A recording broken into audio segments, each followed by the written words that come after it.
بسم اللہ الرحمن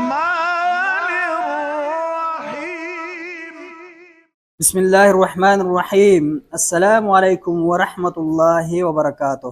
معزز ناظرین کرام، کیا آپ نے کبھی سوچا کہ ہم ایک ایسے دور میں جی رہے ہیں جہاں قتل عام ہے، وقت تیزی سے گزر رہا ہے اور بے حیائی عام ہو چکی ہے؟ یہ سب کچھ نبی صلی اللہ علیہ وسلم نے پہلے ہی بتا دیا تھا۔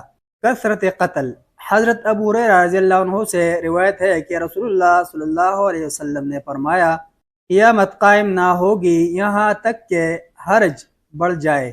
لوگوں نے پوچھا، اے اللہ کے رسول صلی اللہ علیہ وسلم، حرج کیا ہے؟ آپ صلی اللہ علیہ وسلم نے فرمایا، قتل۔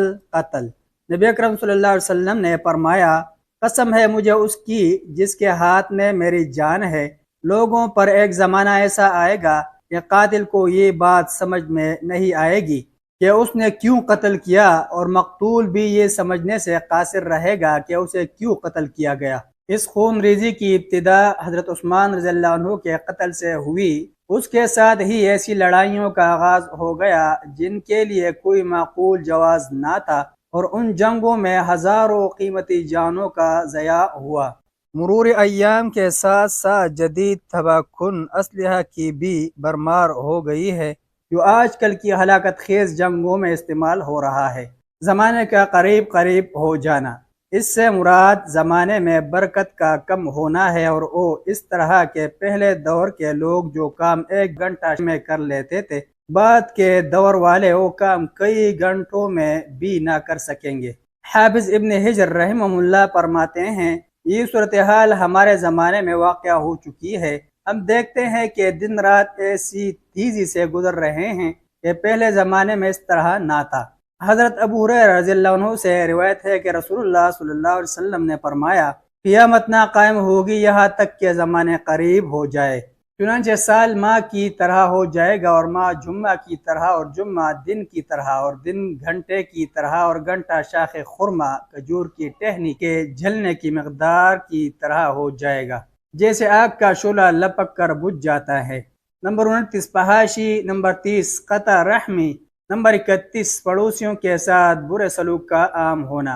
نبی کریم صلی اللہ علیہ وسلم کا فرمان عالی شان ہے، قیامت نہ قائم ہوگی یہاں تک کہ فحش، بد کلامی، بے حیائی، قطع رحمی، رشتے کاٹنا، اور پڑوسیوں کے ساتھ برا سلوک کرنا عام نہ ہو جائے۔ فحاشی سے مراد عریاں لباس کا استعمال اور ایسے الفاظ بولنا ہے جن میں بے حیائی کا عنصر پایا جائے۔ اسی طرح ایک دوسرے کو گالی دینا اور لعن طعن کرنا بھی فحش میں شامل ہے۔ رسول اللہ صلی اللہ علیہ وسلم نہ فحش گو تھے، نہ گالی گلوچ کرنے والے، اور نہ کسی کو لعن طعن کرتے تھے۔ نبی کریم صلی اللہ علیہ وسلم نے جس چیز کی خبر دی تھی وہ واقعہ ہو چکی ہے۔ ہم بہت سے لوگوں میں جھگڑا اور فساد دیکھ رہے ہیں، اسی طرح ان کے درمیان قطع رحمی اور پڑوسی سے برا سلوک ہمارے دیکھنے میں آتا ہے۔ لوگوں کے درمیان محبت، صلہ رحمی اور الفت کی جگہ بغض و نفرت اور عداوت پیدا ہو چکی ہے۔ ایسا وقت آ گیا ہے کہ لوگ اپنے پڑوسی سے ناواقف ہیں۔ آدمی اپنے رشتہ داروں کے بارے میں نہیں جانتا کہ ان میں سے کتنے لوگ زندہ ہیں اور کتنے فوت ہو چکے ہیں۔ اللہ تعالی ہمیں ہر قسم کے حقوق ادا کرنے کی توفیق عطا فرمائے، آمین۔ نمبر 32 لباس پہننے کے باوجود ننگی عورتوں کا ظہور۔ عورتوں کی بے پردگی اور زینت کے بے جا اظہار بھی علامات قیامت میں سے ہے، یعنی عورتوں کا ایسے تنگ لباس پہن کر گھروں سے نکلنا جس سے ان کے جسمانی نشیب و فراز نمایاں ہوتے ہوں، اور ایسے شفاف باریک کپڑے پہن کر نکلنا جن کے باعث بیٹھتے اور چلتے وقت ان کے اعضائے جسمانی واضح ہو کر سامنے آتے ہوں۔ ایسی عورتیں بظاہر تو کپڑوں میں ہوتی ہے، مگر در حقیقت وہ تنگ کپڑوں، اعضائے جسمانی کی نمائش اور جسم کے پرفتن حصوں کو ظاہر کرنے کی وجہ سے ننگی ہی ہوتی ہیں۔ حضرت ابو ہریرہ رضی اللہ عنہ بیان کرتے ہیں کہ نبی کریم صلی اللہ علیہ وسلم نے فرمایا، 2 ایسے جہنمی گروہ ہیں جنہیں میں نے ابھی تک نہیں دیکھا۔ ایک تو وہ ظالم لوگ جن کے ہاتھوں میں گائے کی دم جیسے کوڑے ہوں گے، ان سے وہ لوگوں کو ماریں گے۔ دوسری وہ عورتیں جو کپڑے پہن کر بھی ننگی ہی نظر آئیں گی، لوگوں کو اپنی طرف مائل کرنے والی اور خود بھی لوگوں کی طرف مائل ہونے والی۔ ان کے سر کے بال بختی اونٹوں کی کوہانوں کی مانند ایک جانب کو ڈھلکے ہوئے ہوں گے۔ یہ جنت میں داخل ہوگی اور نہ اس کی خوشبو پا سکے گی، حالانکہ اس کی خوشبو اتنے اور اتنے فاصلے سے رہی ہوگی۔ یعنی وہ اپنے سر کے بالوں کو اس طرح باندھے گی کہ بال اوپر اٹھ جائیں گے، جس طرح اونٹ کی کوہان نمایاں ہوتی ہے۔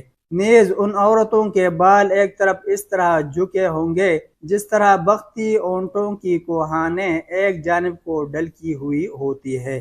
نمبر 33، بوڑھوں کا جوان بننا۔ حضرت ابن عباس رضی اللہ عنہما سے روایت ہے کہ رسول اللہ صلی اللہ علیہ وسلم نے فرمایا، کچھ لوگ ہوں گے جو آخری زمانے میں اس طرح کالا خضاب لگائیں گے جس سے ان کے سر اور داڑھی کبوتروں کے پھوٹوں کی مانند ہوگے، انہیں جنت کی خوشبو تک نہ ملے گی۔ اس حدیث میں جو بات بیان کی گئی ہے وہ اس زمانے میں واقعہ ہو چکی ہے، کیونکہ مردوں کے درمیان داڑھی اور سر کے بالوں کے کالے خضاب سے رنگنا عام ہو چکا ہے۔ ملتے ہیں کہ نئی ویڈیو کے ساتھ۔ جزاکم اللہ خیرہ۔ السلام علیکم ورحمۃ اللہ وبرکاتہ۔